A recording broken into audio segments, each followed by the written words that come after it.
In an alternate universe, I kind of like to think this is what might have happened to Casey Affleck and Michelle Monaghan's characters from Gone Baby Gone if they had stayed together. Not that there was ever a way back from the divide in that movie, or that I even really want them to stay together, but a guy can dream.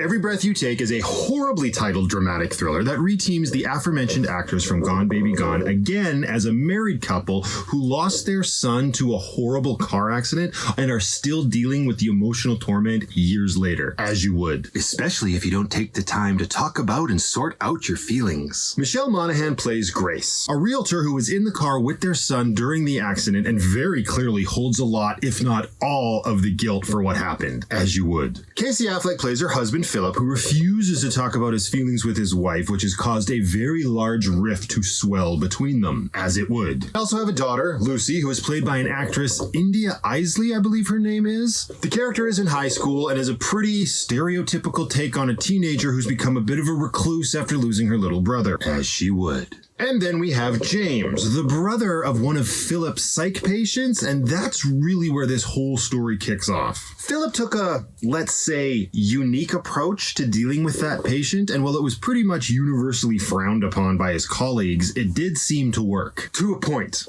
Unfortunately, that patient ends up taking her own life, and that puts Philip and his family on a bit of a collision course with James. In a, I'm going to implant myself in your life and then defile everything in it sort of way. Super creepy. In a movie like this that's so grounded in reality, whether or not it's going to succeed or fail really comes down to the performances. And I'm happy to say that all four of those main actors do a really good job. I already knew the two leads were excellent, and not just from Gone Baby Gone, but it was their names showing up on the cast list that made me notice this movie, because I hadn't even heard of it. Probably because it's called Every Breath You Take. As a couple that pass back and forth a lot of guilt due to the traumatic experience they went through, both Casey and Michelle nail their roles. And India does a very serviceable performance as Lucy, who is the typical lost soul sort of teenager who is just starved for attention and love and will take it from pretty much anywhere as long as it's not from her parents. The actor playing James does a wonderful job portraying a man who has suffered a great loss. A loss that has probably also broken something inside of his soul. Its levels of icky and gross that are done in a very charismatic way,